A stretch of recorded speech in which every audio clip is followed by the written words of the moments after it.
महान साहित्यकार, संस्कृत भाषा प्रभु, उर्दू गजलकार, नाटककार, ओजस्वी वक्ता, दूरदर्शी राजनेता, बुद्धिनिष्ठ, विज्ञाननिष्ठ, अंधश्रद्धा तथा अस्पृश्यता निवारक, जाति भेद निर्दालक, समाज क्रांतिकारक, आधुनिकीकरण एवं सैनिकीकरण के पुरस्कर्ता, इतिहास के अभ्यासक और इतिहास रचयिता, महान वीरता, अदम्य साहस और अनुपम त्याग का मूर्तिमंत उदाहरण, स्वतंत्र वीर विनायक दामोदर सावरकर।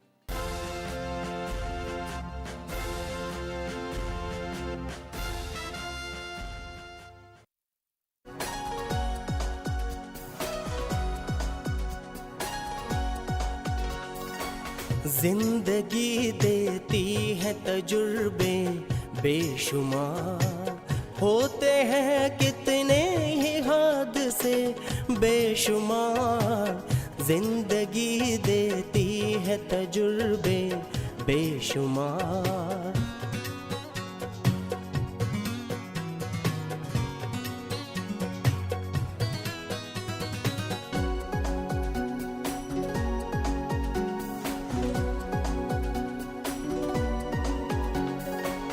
है मसरत की बरसात और गम कभी,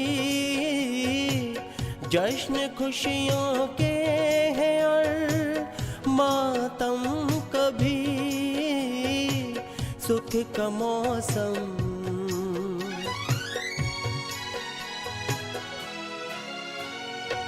सुख का मौसम कभी, दुख का मौसम कभी, चलते ही रहते हैं सिलसिले बेशुमार, चलते ही रहते हैं सिलसिले बेशुमार। जिंदगी देती है तजुर्बे बेशुमार, जिंदगी देती है तजुर्बे बेशुमार बेशुमार।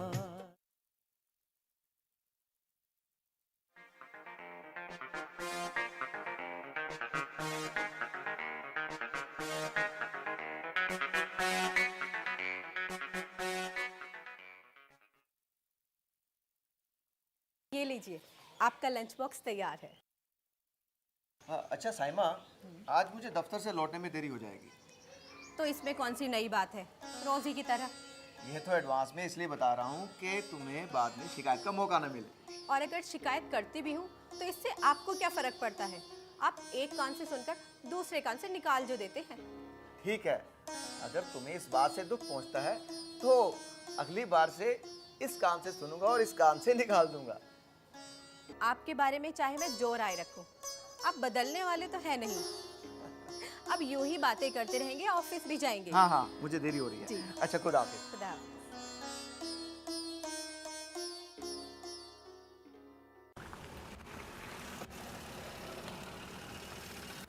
क्या आप मुझे लिफ्ट देंगे? कहाँ जाएंगे आप? जहाँ आप मर्जी ले जाए। क्या मतलब? मतलब बिल्कुल साफ है, कोई अच्छा हमसफ़र मिल जाए तो मैं तो अपनी मंजिल भी बदलने के लिए तैयार हूँ। मैं आपकी ये पहली बारी बातें समझ नहीं रहा, आप क्या कहना चाह रही हैं? मैंने तो बिल्कुल साफ बोला है, आप जहाँ मर्जी ले जाए। मैं तो अपने ऑफिस जा रहा हूँ। तो मैं भी आपके साथ ऑफिस चलने के लिए तैयार हूँ, इस बहाने में आपको ऑफिस भी देख लूँगी। नहीं नहीं, मैं आपको अपने ऑफिस नहीं लेके जा सकता। तो ठीक है, आप मुझे नेहरू सर्कल ही ड्रॉप कर दीजिएगा। ठीक है, आइए।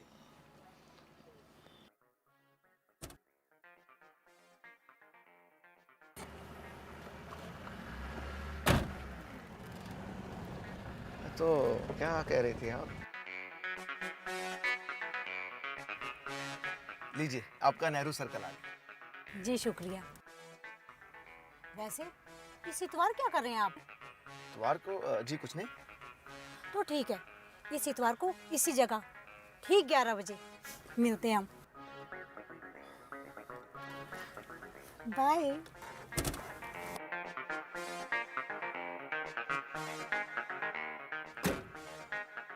अरे हाँ, मैं तो आपका नाम पूछना ही भूल गई। आपका नाम? जी नावेद। क्या हसीन इत्तेफाक है, आपका नाम नावेद और मेरा नादिरा। तो ठीक 11 बजे इसी जगह। बाय।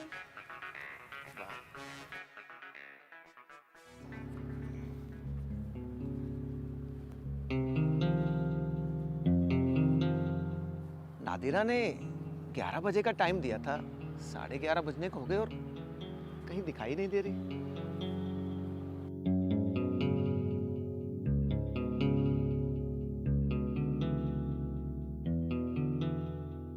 आई एम सॉरी, देर से आई हूँ, पर इसका मतलब मेरी लापरवाही नहीं, बल्कि मेरी मजबूरी है। मैं समझता हूँ। आइए बैठते हैं, बैठ के बात करते हैं। बैठिए बैठिए। चलिए इन बातों को जाने देते हैं, खुलकर बात करते हैं। अब ये बताइए कि आपने मुझे यहाँ क्यों बुलाया? नावेद जी, ये ऐसा सवाल है जिसका जवाब आप खुद भी बहुत अच्छी तरह से जानते हैं। ओके, तो फिर हम खुलकर बात करते हैं। तुम मेरे बारे में क्या जानती हो? मैं तो बस इतना जानती हूँ कि आप मुझे बहुत अच्छे लगते हैं। लेकिन नादिरा, इतना जान लेना जरूरी नहीं है। मैं एक शादीशुदा मर्द हूँ और मेरी एक बेटी भी है। तो क्या हुआ, मैं भी शादीशुदा हूँ। क्या तुम शादीशुदा हो? हाँ, बस फर्क इतना है कि मेरी कोई औलाद नहीं है। तुम्हें अपने शोहर से बेवफाई करते हुए शर्म नहीं आती? ऐसे मर्द से कैसी वफादारी जो औरत को खिलौना समझता हो और 10 औरतों के साथ रंगरलियां मनाता हो। आपको देखा तो मुझे लगा वो प्यार मुझे आपसे ही मिलेगा, इसीलिए मैंने आपको यहाँ बुलाया है।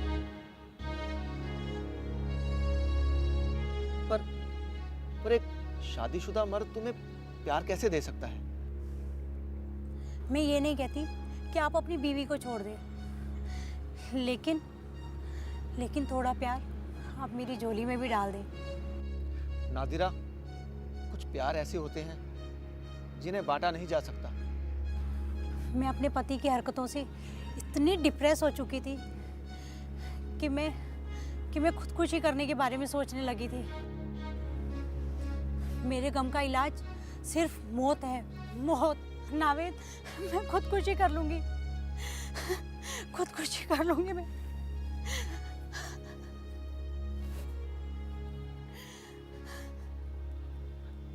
नादिरा, ठहरो, मुझे कुछ देर सोचने की मोहलत दो।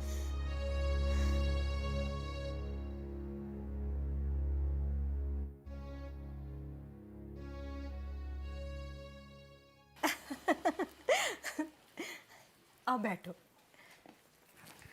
और सुना, कैसी है तू? मैं फाइन, तू अपनी बता। बस मजे में कट रही है। 3-4 दिन से तेरी याद आ रही थी, सोचा आके मिल ही लूं। अच्छा किया जो तू आ गई, मुझे भी तेरी बहुत याद आ रही थी। झूठी, अब तू बूढ़े की बात बना रही है।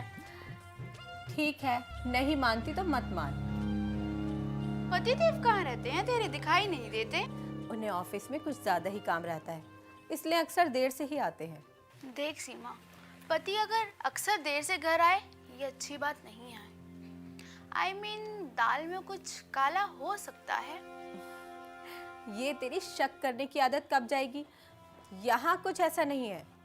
चलो मैं मानती हूँ कि मेरी शक करने की आदत है, लेकिन मर्दों के पास औरतों को धोखा देने का सबसे मजबूत बहाना होता है काम, और इस बहाने को जांचते रहना चाहिए। अब मैं तेरी तरह जासूस तो हूँ नहीं जो जांच करती फिरो। तू मेरा मजाक उड़ा रही है? मैं तो समझती हूँ पति और पत्नी दोनों को एक दूसरे पर भरोसा रखना चाहिए, तभी तो जिंदगी सुख चैन से कटती है। ना विश्वास करना अच्छी बात नहीं होती, नहीं तो जिंदगी को ऐसी ठोकर लगती है कि पूरी जिंदगी चूर होकर बिखर जाती है। अरे तू तो कुछ ज्यादा ही सीरियस हो गई। अब अपनी फिलॉसफी बनकर और किचन में चल, तेरी मनपसंद डिश बनाते हैं। हेलो नादिरा, तुम कहाँ हो?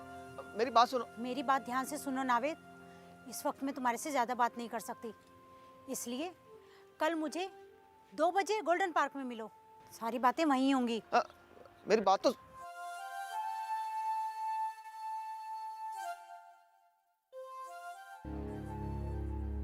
नादिरा, क्या हुआ? हम चुप चुप कर मिलते हैं नावेद, इस बात का पता मेरे पति को चल चुका है। ये कैसे हुआ? ऐसी बातें छुपती नहीं है।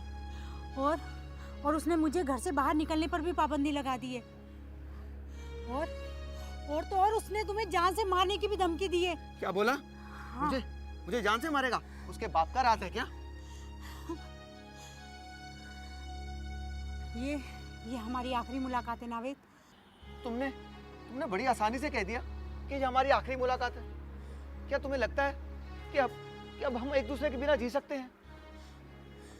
लेकिन नावेद, इस शहर में हमारा रहना मुमकिन नहीं है। हम ऐसी जगह चलते हैं जहां मेरा जालिम पति हमें ढूंढ ना सके।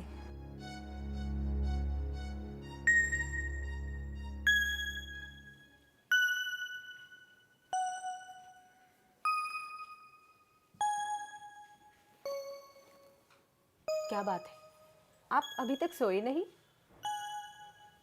नींद नहीं आ रही। 2 दिन से देख रही हूँ, आप कुछ परेशान से लग रहे हैं। क्या मैं वजह जान सकती हूँ? साइमा, कभी कभार जिंदगी में ऐसा मोड़ आता है कि अपनी 2 प्यारी चीजों में से एक को चुनना पड़े तो फैसला लेना मुश्किल हो जाता है कि आदमी किसे अपनाए और किसे छोड़े। मैं कुछ समझी नहीं, साफ साफ बताइए। मुझे अपनी जिंदगी का एक बहुत सुनहरी मौका मिल रहा है, पर मुझे उसके लिए कुर्बानी देनी पड़ेगी। लेकिन कैसा मौका और कैसी कुर्बानी, बताइए तो सही। मुझे एक कंपनी की तरफ से अमेरिका में नौकरी की ऑफर मिली है, पर मजबूरी ये है कि मैं तुम्हें और खुशबू को साथ नहीं ले जा पाऊंगा और मुझे 5 साल का कॉन्ट्रैक्ट भी करना पड़ेगा। समझी, मतलब मुझसे और खुशबू से जुदा होने का गम आपको सता रहा है। मैं मानती हूँ, आपसे अलग होकर हम भी खुश नहीं रह सकते, लेकिन ये 5 साल कब गुजर जाएंगे पता भी नहीं चलेगा। मेरे ख्याल से आपको ये मौका हाथ से नहीं जाने देना चाहिए। तुम ठीक कहती हो, मुझे ये मौका हाथ से नहीं जाने देना चाहिए। साइमा, तुम नहीं जानती, तुम्हारे इस जवाब ने मुझे बहुत बड़ा फैसला लेने में मदद की है। मुझे ये मौका हाथ से नहीं जाने देना चाहिए।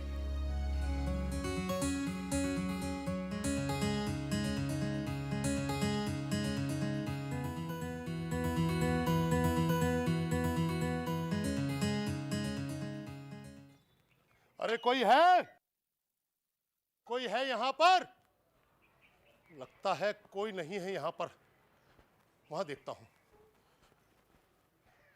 बाहर निकलो, जो भी हो अंदर से बाहर निकलो। शौहर कहाँ है आपका?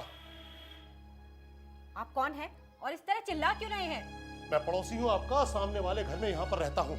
शौहर कहाँ है आपका? मेरे शौहर तो सुबह 4 बजे ही ऑफिस के काम से निकल चुके हैं। अरे वो कहीं काम वाम से नहीं गया है। तो फिर? वो मेरी बीवी को भगा के ले गया है। ये क्या कह रहे हैं आप? मैं सच कह रहा हूँ, मुझ पर यकीन नहीं आता तो चौकीदार से पूछ लो। उसने अपनी आंखों से सुबह 4 बजे उन दोनों को जाते हुए देखा है। नहीं नहीं, ऐसा नहीं हो सकता। मेरे शौहर ऐसा नहीं कर सकते।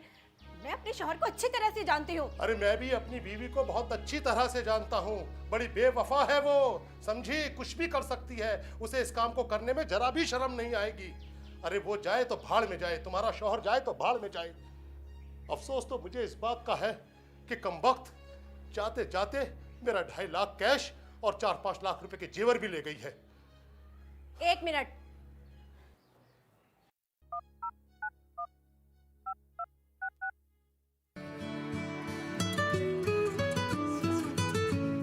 अरे फोन आ रहा है। घबराओ मत, तुम्हारे पति का नहीं है, साइमा का है। कर लो उस बेचारी से भी आखिरी बार बात। फिर मेरी तरह सिम कार्ड तोड़ के फेंक देना। कर ही लेता हूँ बात। हाँ साइमा, बोलो, क्या बात है?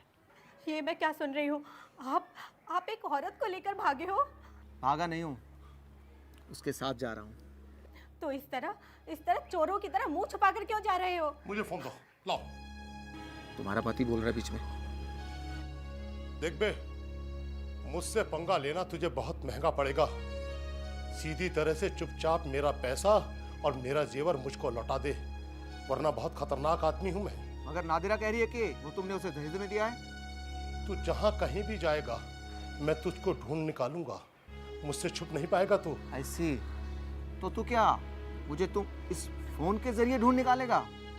तो सुन, और साइमा को भी बता देना कि जिस तरह से मैंने उसे अपनी जिंदगी से निकाल दिया है, मैं ये सिम कार्ड भी निकाल कर फेंक रहा हूं, फिर ढूंढते रहना।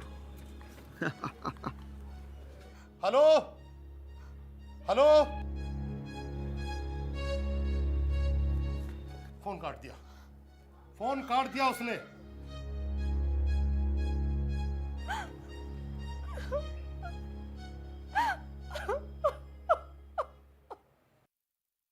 मैंने तुझे पहले ही वार्निंग दी थी, लेकिन तूने मेरी बात को मजाक में टाल दिया।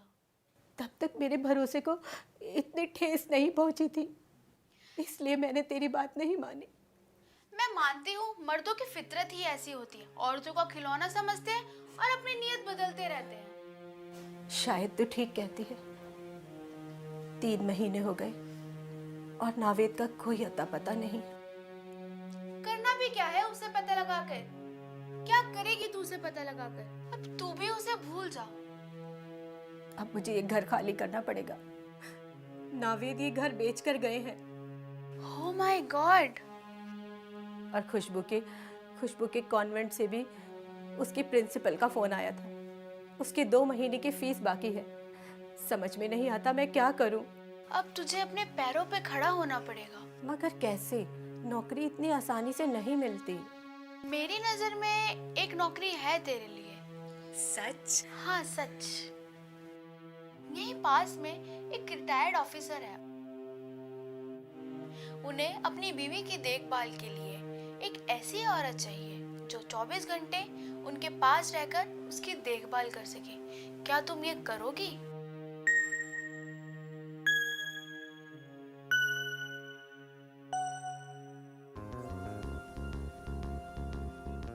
साइमा, साइमा। आई मैडम।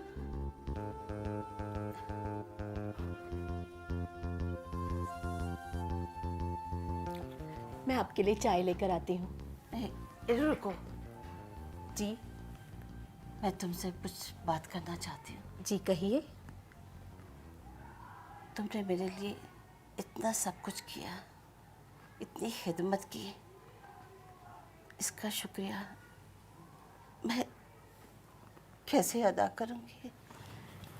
इसमें शुक्रिया की क्या बात है मैडम? ये तो मेरी ड्यूटी थी। तुमने ये खिदमत ड्यूटी समझ करने की। इस खिदमत के पीछे मोहब्बत थी, हमदर्दी थी, लगाव था, जो अपनों के साथ होता है। वो तो होना ही था मैडम। आपने मुझे अपना जो समझा। इसी अपनेपन की खातिर मैं तुमसे कुछ कहना चाहती हूँ। कहिए। साइमा, मुझे लगता है मैं ज्यादा दिन जी नहीं पाऊंगी। ऐसा मत कहिए मैडम। अल्लाह करे आपको मेरी भी उम्र लग जाए।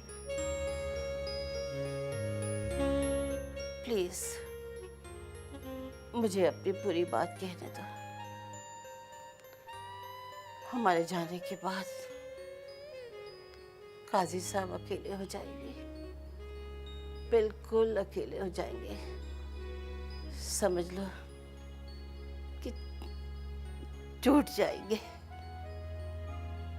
मेरी बात तुम उन्हें सहारा देना, तुम उनकी बिखरी हुई जिंदगी को संवारना। ये आप क्या कह रही हैं मैडम? मैं तुमसे कोई वादा नहीं ले रही, तुमसे रिक्वेस्ट कर रही हूँ। तुम दोनों को एक दूसरे के सहारे की जरूरत है तुम मेरी बात पे गौर करना। तुम दोनों अगर एक दूसरे के हो जाओगे तो मेरी रूह को बहुत सुकून मिलेगा।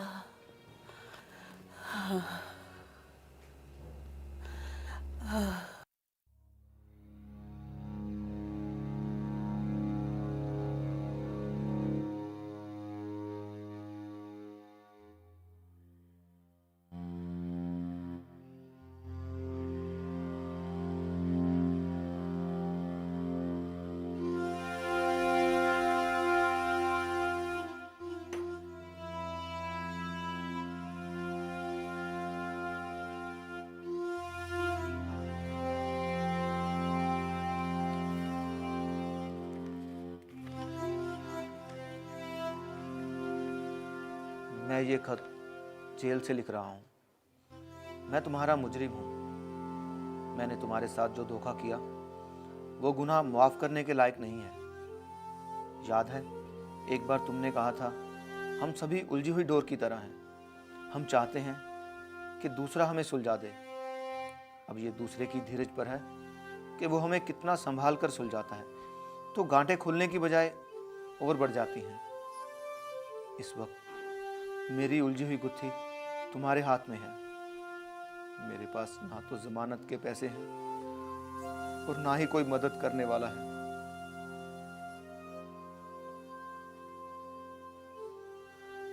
बस मेरी आखिरी उम्मीद अब सिर्फ तुम ही हो। मेरी जमानत करवा दो। मैं तुम्हारा यह एहसान कभी नहीं भूलूंगा। तुम्हें हमारी बच्ची खुशबू की कसम है।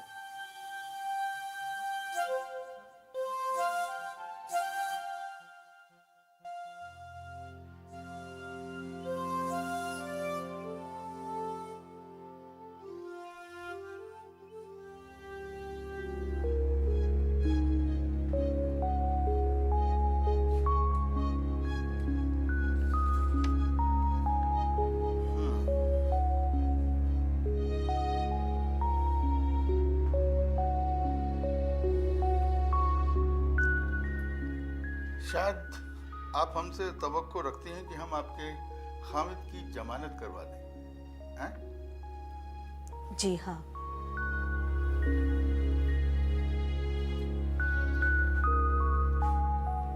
और ये काम आप ही करवा सकते हैं। ठीक है, अगर आपको ऐसा लगता है तो ये काम हो जाएगा। मैं आपसे एक बात पूछना चाहता हूँ। जी पूछिए। क्या आप आज भी अपने शौहर से उतनी ही मोहब्बत करती हैं? जिस आदमी को मोहब्बत का मतलब ही नहीं पता, उससे मोहब्बत। मैं ये काम इसलिए नहीं कर रही कि मुझे नावेद से प्यार या हमदर्दी है, बल्कि इसलिए कर रही हूँ क्योंकि उसने मुझसे भीख मांगी है। मेरी बेटी, मेरी बच्ची खुशबू के नाम पे भीख मांगी है, इसलिए मैं उसे ना नहीं कर सकती।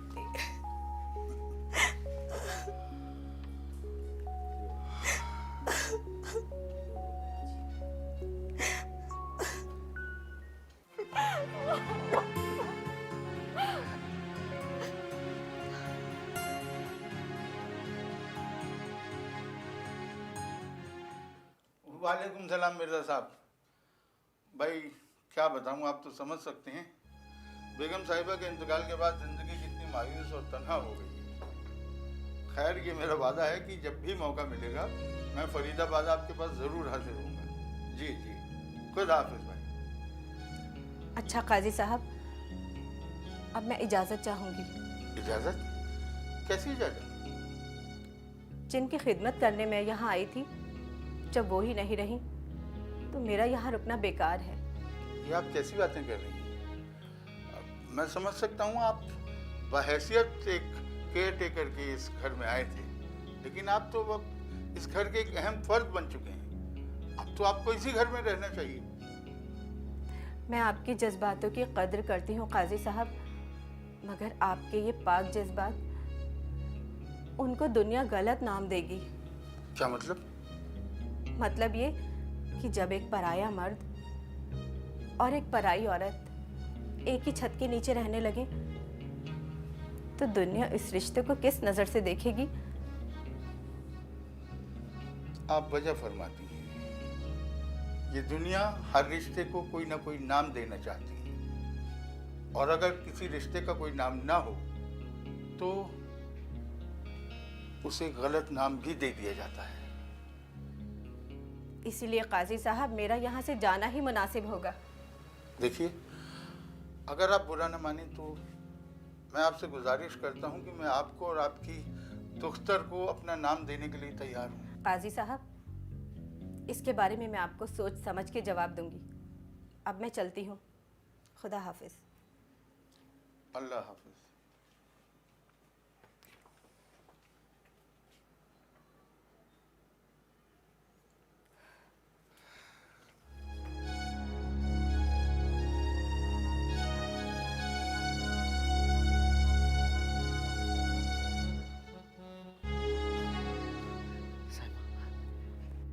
साइमा,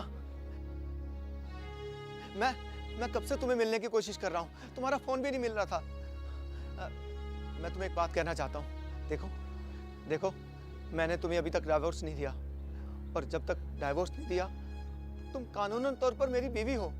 एक तमाशा याद दिलाने के लिए। कैसा तमाशा? वही तमाशा जो 5 साल पहले तुमने मेरे साथ किया था। तुम कहना क्या चाहती हो?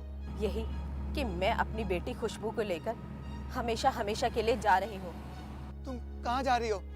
उस जगह जहाँ तुम्हारा मनहूस साया हम दोनों पर ना पड़े। नहीं साइमा, तुम ऐसा नहीं कर सकती। Shut up. अब सिर्फ मेरी बात सुनो। आखिरी बात, हम दोनों को ढूंढने की कोशिश भी मत करना। जिस तरह मैंने तुम्हें अपनी जिंदगी से निकाला है, अपने मोबाइल से ये सिम कार्ड निकाल कर फेंक रही हूँ। नहीं साइमा, तुम मुझे मेरी बच्ची से दूर नहीं कर सकती। हेलो साइमा, मेरी बात सुनो।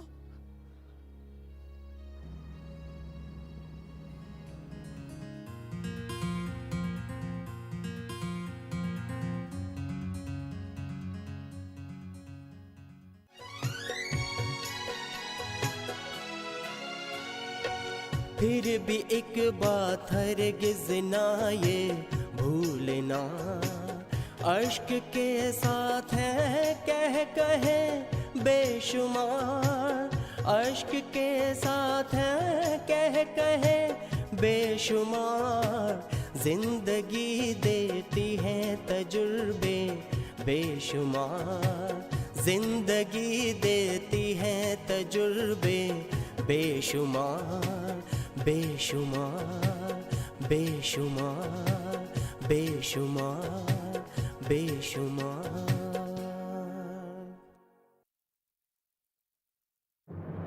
मन की बात है जन जन की, संघर्षों के कुछ किस्से, कहानी कुछ सफलताओं की, अनकही विरासत की, उम्मीदें नए भारत की। महीने के आखिरी रविवार का रहता है इंतजार मलयाचल के आंचल से विंध्याचल के आंगन।